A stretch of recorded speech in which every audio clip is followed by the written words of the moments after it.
Hey there, Grumpy Old Fart here. Due to YouTube's changing quote-unquote community standards, I created a channel called Grumpy Old Fart over on Rumble, a free speech alternative to YouTube. You can see all of my stuff over there, including my political and social commentary, as well as my current events videos. The links to my YouTube and Rumble channels, as well as links to let you order my books, are in the description of this video. If you enjoy my content, please like, share, subscribe, and comment. I welcome your comments, even if you disagree with me. Now, on with the video. Hey there, Grumpy Old Fart here. I'm doing a Recon the role-playing game advice video on R&R, rest and relaxation. I'm doing this video for a reason. Many adventures soldiers had were found in towns. After the mission was over, they'd go into town to maybe hit a bar or find a poker game or something. A craps game, that kind of thing. A lot of these adventures in town were awesome. I mean, as a mission director, you can create adventures around that, and that's a good thing because it breaks up the doldrum of, I went on this mission and we killed this X amount of bad guys. We went over here, we blew up this bridge. We went over here, we set an ambush and captured this VC tax collector, whatever. You want to get them out of the bush and send them on R&R to break up the monotony of the game. You want to do different things. Steady long-range reconnaissance patrols, after a while, it may get boring. You want to break it up a little bit, and R&R is the perfect reason. The perfect opportunity to break up that monotony. War is hell. Anyone who denies that is either lying, ignorant, or stupid. War is a nightmare of boredom between missions, punctuated by ungodly amounts of stress and violence during missions. The need for rest and relaxation was undeniable. Now, most of the time, a soldier's off hours are spent sleeping, reading a book if they had one, or playing cards. That kind of thing. Poker games were very, very common. But when a soldier had a pass to go into town, that's where they really cut loose. And a lot of the military bases in Vietnam were near small towns, so they could go in and visit the local drinking establishment or whatever. That's where they really cut loose, and there's you gotta give them some stress relief. Soldiers are just they could die at any time. You want to give them some excitement at some point, and not where people are shooting at them. Now, this video is going to get a little bit mature, so bear with me. If you're underage, talk to your parents. If you're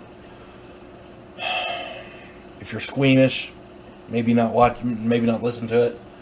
But here we go. 5, 4. You're warned. 5, 4, 3, 2, 1. Here we go.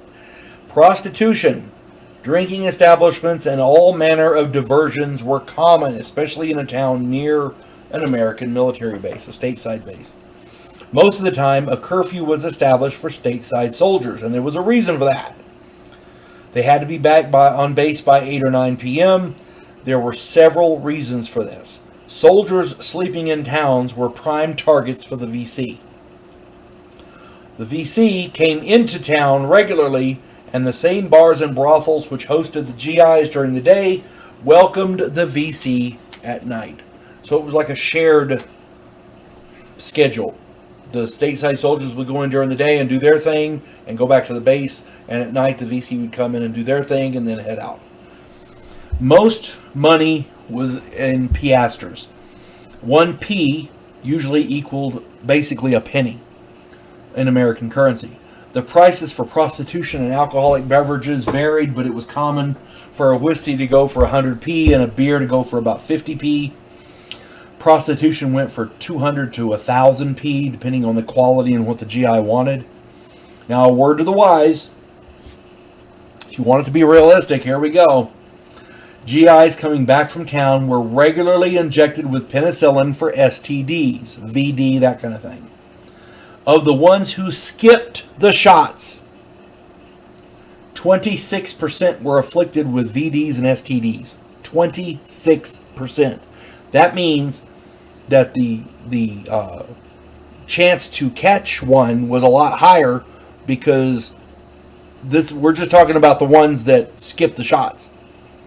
So if your character goes into town as a player, if your character goes into town and you hit one of the local brothels, which is fairly common, no judgment, I'm just saying, when you get back to base, go see the doctor and let him inject you with a little penicillin. It won't hurt.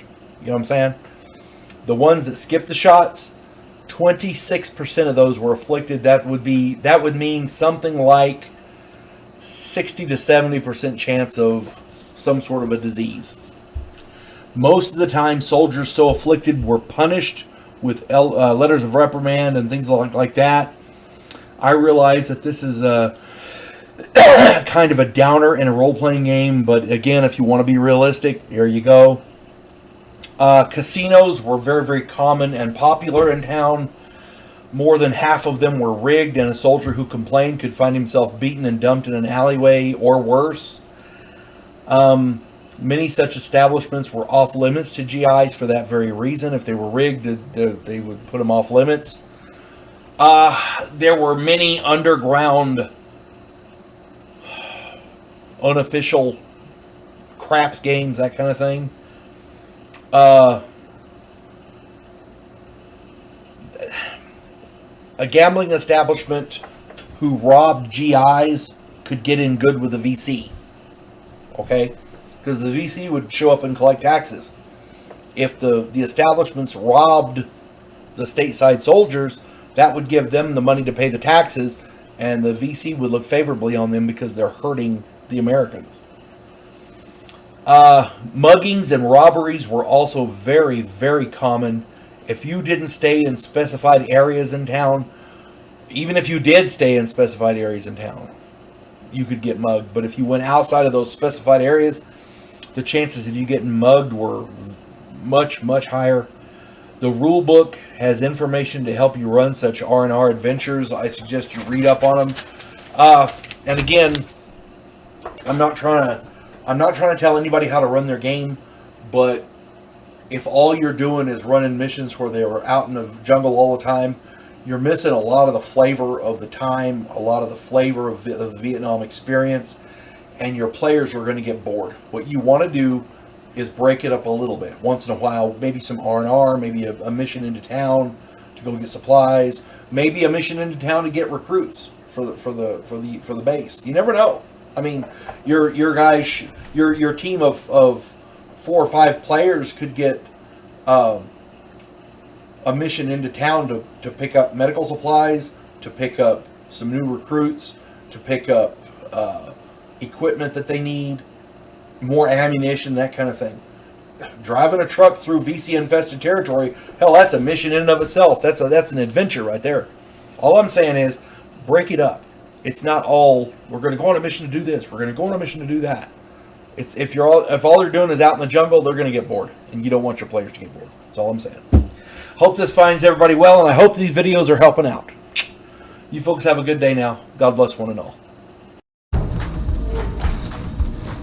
We elect cookie-cutter politicians every single election cycle. Yes men who maintain the status quo and do just enough to make us believe the system still works. Imagine, if you will, a president who actually tries to fix things. If you like action, political intrigue, and a righteous crusade, check out my political thriller, The Righteous President.